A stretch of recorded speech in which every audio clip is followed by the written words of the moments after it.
Hello, you wonderful people, and welcome to another episode of Not Too Comic Book. This being a show where I talk about TV shows that are adaptations of comic books. For today's episode, I'm going to talk about the season finale of Legends of Tomorrow. So obviously in this episode, it was mainly about taking down Savage, but we had some very interesting things and developments that kind of happened. At the beginning, we had Rip returning the group back to 2016 because basically saying like he didn't want to put their lives in any more danger, that basically he was kind of going to do this whole thing by himself, and they ended up going back to 2016, which is not easy because all of them is like, no, we still want to do this. This is still our mission. Savage still needs to be stopped. But then you had Sarah finding out about Laurel, which is just devastating because he brought them back like 5 months later. Because even Jax is like, wait, so my mom just thought I was dead for like the past 5 months? But like I said, that whole like Sarah thing, it's what I found very interesting. I'm just going to side note it. Captain Lance was in, the hideout.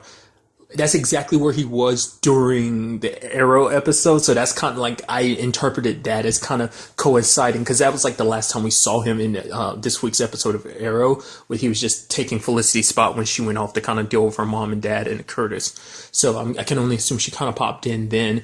And it was just like, finding out what happened is just like, you see her just kind of fall apart. I mean, because to her, like, when it's all said and done, like, Laurel's the one that kind of pushed her. She says it later on in the episode that Laurel's the one that kind of pushed her to go because she really wasn't 100% certain about doing it, but Laurel's the one that told her to kind of go. And it even makes it worse when you see like her trying to tell Rip, like, help me out, take me back in time so I can save my sister. Because it's obvious you knew, but you didn't say anything. You knew my sister was going to die. Let me save her. It's like, you've literally, this entire mission has been about saving your family. And I've never asked you for anything. Do this for me. He's like, he can't. Because basically that now that they've changed time so much, interfered so much. I mean, granted, he said that he didn't want that to be the path that Sarah took because he tried multiple times to save his family, and every time he tried it ended disastrously. That no matter what he did, time wanted his family dead. Essentially, there was no getting around that. And so basically saying no matter what, he didn't want to put her in that position. It's like, let your sister be dead and you suffer with that grief. He'd rather her deal with that grief than the grief of like trying repeatedly over and over again to save them and only just to end up failing each time, because that will create, even like an even heavier despair, because it's like, no matter how hard I try, I can't save my sister, or in his regards, like, I can't save my family, and she's like, but at least give me the chance to even try. But he was basically saying because times changed so much because of all their interference, that basically if she was there, the situation would have ended with not just Laurel dying, but her dying as well as their dad. So what else did we have? We had Mick he had like a new partner who he gave Snart's freeze gun to, but he ended up shooting a guard, and like Mick was upset because like basically this guy's not Snart, because Snart, being the guy he is, even though he was a bad guy, he was a criminal, Snart didn't go out of his way killing people. He tried to, like, in most situations, he tries to leave his few, like, unless he absolutely necessarily needs to hurt someone, he won't do that. And this guy just kind of willingly did it. So he was just like, and so Mick just like fried him. And then who's waiting in the car for him? It's his like getaway driver. It's freaking Ray. He's like, hey, Mick. He's like, it's me, Ray. And just Mick's kind of like, what the hell are you doing?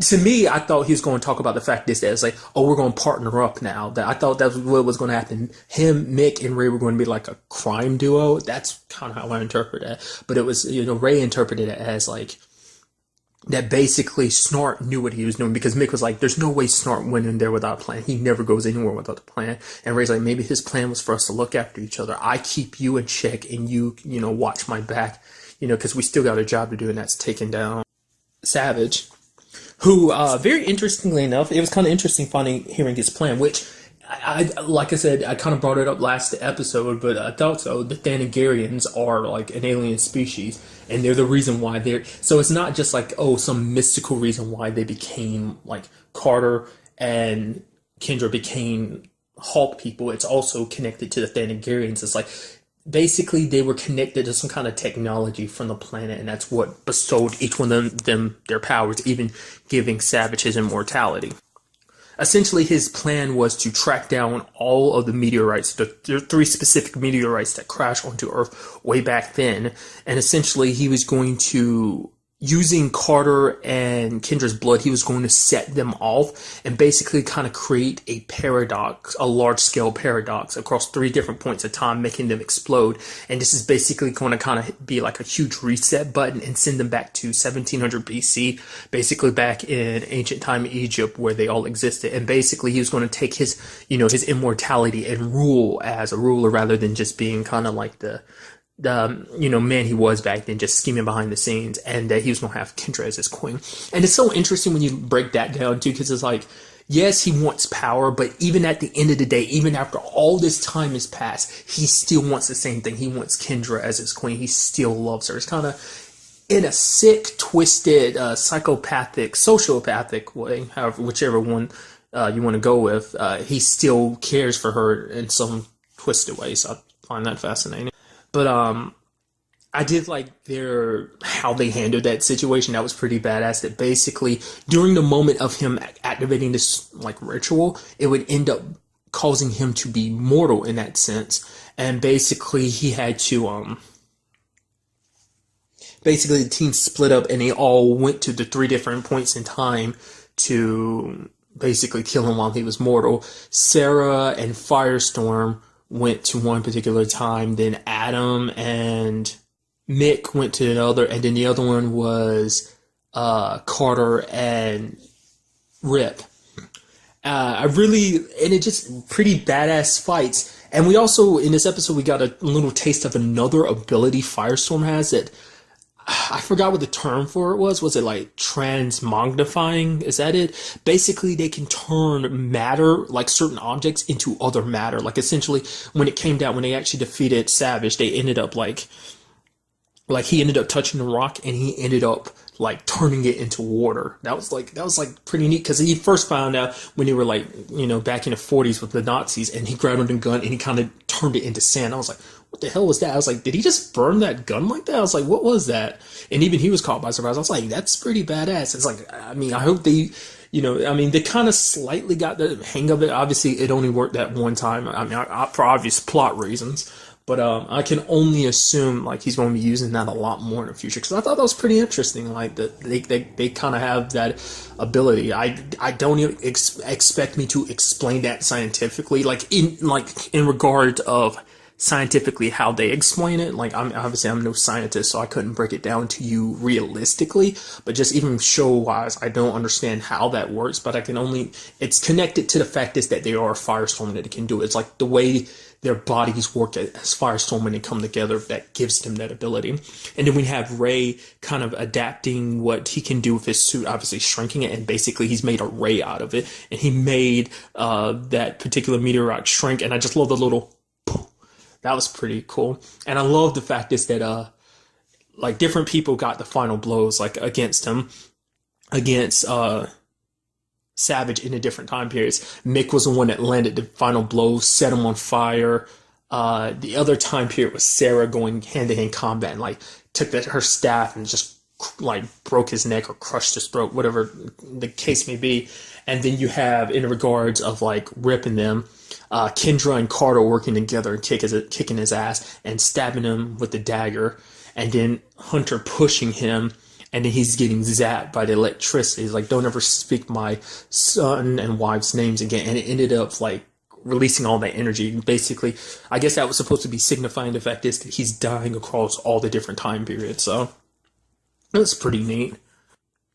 But then, like I said, it did end up with the situation of like, okay, Ray's shrinking doesn't work, and the thing that Firestorm was doing before doesn't work. So basically, Hunter gets it in his head that he's basically going to make the ultimate sacrifice and basically take the stone, take the meteorite, and turn it, blow it to the sun, take it towards the sun to essentially be incinerated. Because even one of these exploding, it won't destroy time like all three of them would, but it still would end up destroying Earth. And he ended up doing that. But, at the time, he kind of hallucinated and saw his wife and son, because he was ready to give up. Because even with Savage dead, it still didn't stop the fact that his wife and son are dead. And side note, I will, and since I'm talking about his wife and son, I was thinking the guy we saw at the very end, like I was like, don't tell me like that's Jonas or something older or something. But it's like, no, he ended up being someone else. I don't, the character's name is Rex something, who ended up interestingly being a part of the Justice Society of America, which I vaguely know about only because of Smallville. I know, like I said, a large majority, even though it's its own continuity, a lot of my DC knowledge comes from like Smallville. I mean, relatively speaking, since like I recently rewatched it too, so a lot of that's a lot fresher in my mind. But even then, like it's not something I'm well versed in. It's like, yeah, I know who the Justice League is. I know the Justice Society of America. It's kind of like the Justice League, but like I don't know whether I think it's like a different time. I mean, obviously it's a different time period. I don't. There was some. I think I'm thinking of the Legion. I think that's who I'm thinking of. A futuristic kind of Justice League, just the Legion. I think that's who I'm thinking. Like I said, I'm not about to go down that deep rabbit hole because I'm not that well versed in the DC universe, or Marvel either. But still, nevertheless. But he was just kind of giving up, and then Gideon was talking. I was like, I'm not ready to die, and he's like, neither am I. So he kind of, did a little time traveling and kind of remedied this situation. Obviously, the Wave Rider was a little banged up. But they ended up, everything was kind of settled, and they ended up going back. He kind of ended up dropping everyone off. To me, my favorite moments, I mean, not like the ones that kind of hit you the hardest is like Sarah's and Mick. Sarah going to Laurel's grave and, being there with her dad saying like, I'm not, because basically Rip is like, when it's all said and done, Savage is stopped now, but the Time Masters don't exist anymore, especially because they kind of did what they did, so they couldn't be trusted. I mean, I know some of them died. I didn't know that all of them died, but then I was like, that's not the case. It's because their main way of protecting the timeline was the Oculus, and without it, they're pretty much useless. So it's going to be up to Rip. As a former Time Master, he feels like it's his responsibility.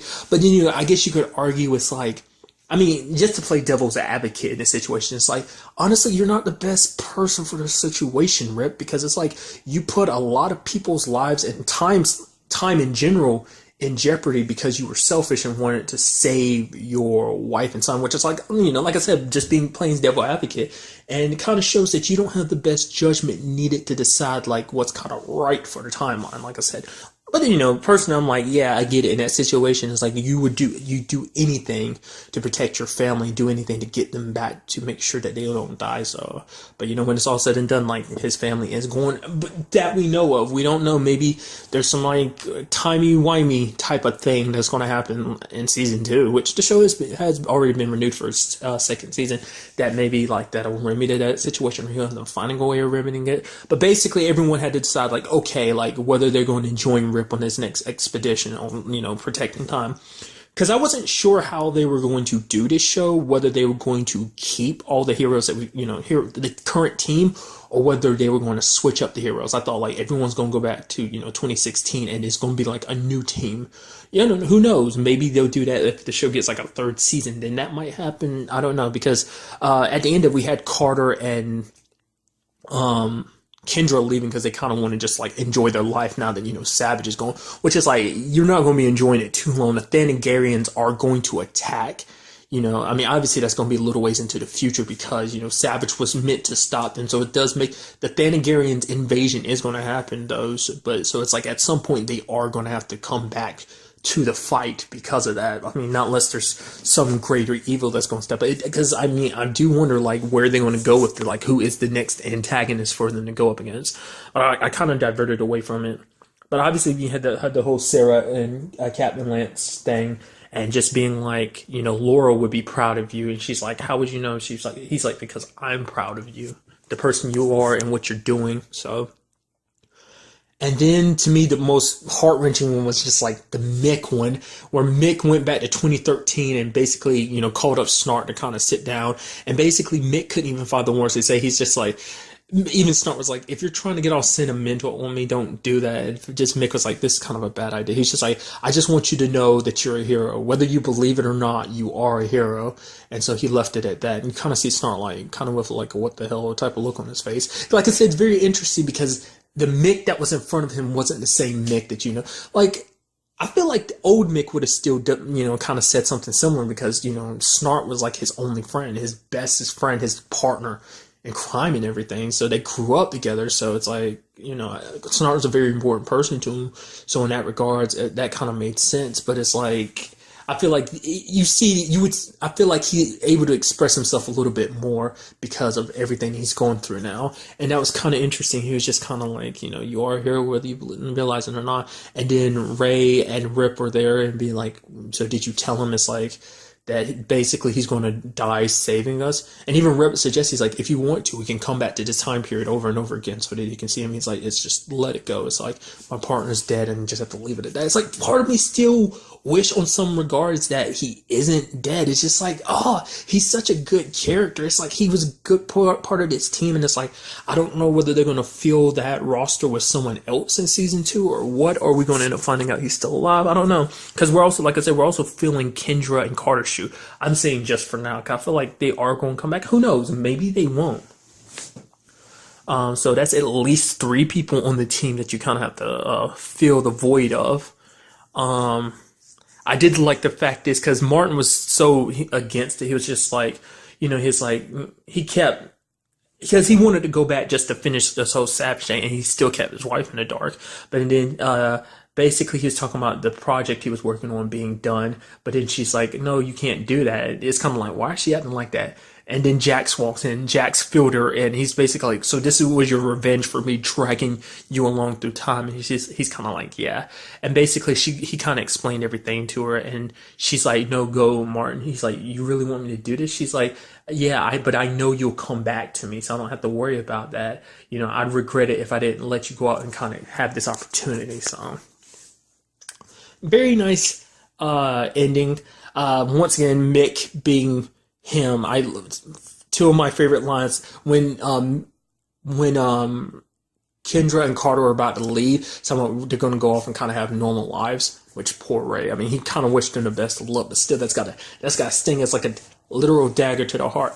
See what I did there? Because Savage kind of got a dagger to his heart, and yeah, I really didn't need to go that far in explaining that, but I felt like saying it anyway. But anyway, he was like, I give you 3 months. I don't know whether he means like 3 months and then it'll fall apart. It's like, I kind of don't think that's going to happen. I mean, it's just like they are kind of meant to be together. That's 4,000 years of a relationship. It'd be kind of funny if even after all this, finally getting him back and everything, and the relationship was over after like 4,000 years. But then like he saw and talking about seeing them flying away, he's like, every time I see them do that, I get hungry and kind of want some chicken. And it's like, what? He always says like the craziest things. So. But like I said, at the very end, we did have that guy Rex coming up telling them not to get on the Wave Rider, that basically they will die, and that he is from the Justice Society of America. So, yeah. Like I said, I have no idea what to interpret from that. Like I said, it'd be interesting. Someone someone in particular that I think would be pretty interesting to have on the team, just because he's like one of the few like superheroes from the future that I know is Booster Gold. Just because I know he is a hero from the future who came back to the past, because essentially he was kind of like he was basically a big-time football player, but he kind of got washed up after a while because of an injury. So he wanted to become a superhero by going back in time, because he's like, oh, I know all these future events, so why not take this opportunity to go back and become a hero? So, yeah. And that's mainly because, once again, kind of, I remember hearing this, that him and Blue Beetle kind of make a, team up a bit in comic books. I think they kind of have their own little bit of a partnership. Maybe I might be remembering that wrong. It'd be kind of neat to see him too. I mean, I don't know. There's like a vast number of DC heroes that I am slightly familiar with that we would be able to see, them kind of do their thing. Something I heard from someone, because I'm talking about it so much, it's like that we were going to get like a young Barry Allen at some point during this season. Like I guess at some point they were going to end up going back to that particular time period. But that never popped up, did it? So maybe that's something that's going to come up in season 2. It's very interesting. Like, I don't know. It makes you wonder, will we ever do any crossover between that? Like the fact that Barry does time traveling, plus you got time travelers here. And with the most recent news that, Supergirl is being brought over to the CW, what that will mean for things. I mean, obviously, Supergirl is kind of on its own universe, too. Kind of like, I guess we can refer to it as Earth 3, maybe? It's kind of its own world. So it's like, I don't know how they're going to fit that together with, because, Earth 1, the Flash and Arrow that we've come to know, even Legends of Tomorrow exist here on Earth 1, we've come to know. So it's like, how is this all going to coincide with Earth 3, with Supergirl? I don't know. I feel like that might lead to some interesting things. Time travel and Supergirl, that'd be pretty neat. I mean, I doubt it would be like a very like often thing, but it'd probably be like maybe a one-off thing. Like, because, I'd like to see more crossovers too. I mean, and I'm just thinking about that because we got the Jonah Hex thing, which a lot of people weren't really all that happy about. It's kind of like he didn't really do much, and I'll admit it, he didn't do much. But it would be really kind of interesting to see other superheroes, maybe. Just throwing it out there, maybe because it's the future, we might get some crossover with Impulse. That'd be pretty neat. It's like, oh yeah, here's Barry Allen's grandson, Impulse. Yay. I don't know. I feel like that'd be something they'd save for the Flash. I don't think that'd be something they'd use on Legends of Tomorrow. I mean, that's just how I feel about that. Which, interesting enough, now I'm thinking about that, it's like, I feel like that's probably going to end up being a storyline, is that Impulse ends up coming back in time to come visit Barry. I think I just said Barry, to visit Barry, which would be, it's even more interesting because it's Barry as like a 20-year-old meeting a grandson he's not going to have for a couple more decades. So it's just something kind of popping in my head. But overall, really nice season finale. Cannot wait for season 2. Obviously, it's not going to come back until like probably mid to late fall, most likely.